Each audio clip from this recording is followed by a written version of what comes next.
Le sang sur la table, là, regardez la tache. Vous voyez la forme là? Il y a un angle parfait. Quelque chose était posé là au moment où il a été tué. Quelqu'un l'a pris avant que la police n'arrive. Exactement, je pense à une feuille de papier ou un truc comme ça. Mais quoi que ce soit, l'assassin le voulait et l'a emporté. Il faut trouver pourquoi.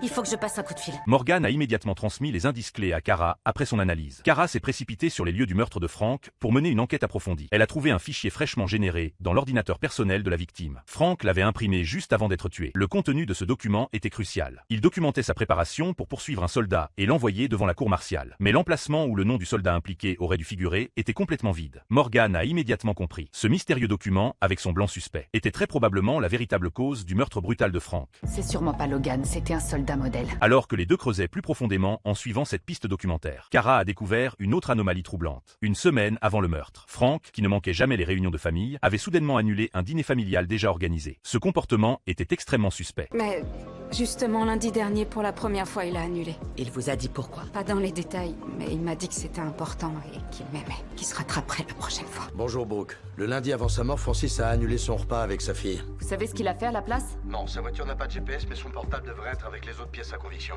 Vous? Morgan a immédiatement consulté les relevés téléphoniques de Frank et a effectivement trouvé une faille majeure. Le jour du meurtre, il s'était rendu dans un quartier chaotique infesté de drogue. Il y était resté 40 minutes avant de partir. Puis s'était rendu dans une clinique de désintoxication privée. Kara a immédiatement appelé cette clinique. Mais dès que l'appel a été connecté, on lui a raccroché au nez sans hésitation. La piste s'est brusquement interrompue. Pendant ce temps, le suspect masculin de cette affaire perdait de plus en plus le contrôle de ses émotions. Profitant d'un moment d'inattention, il s'est précipité pour s'emparer de l'arme. Le gardien de service s'est immédiatement avancé pour aider. Les trois se sont retrouvés dans une violente bagarre, quand soudain un coup de feu assourdissant a retenti.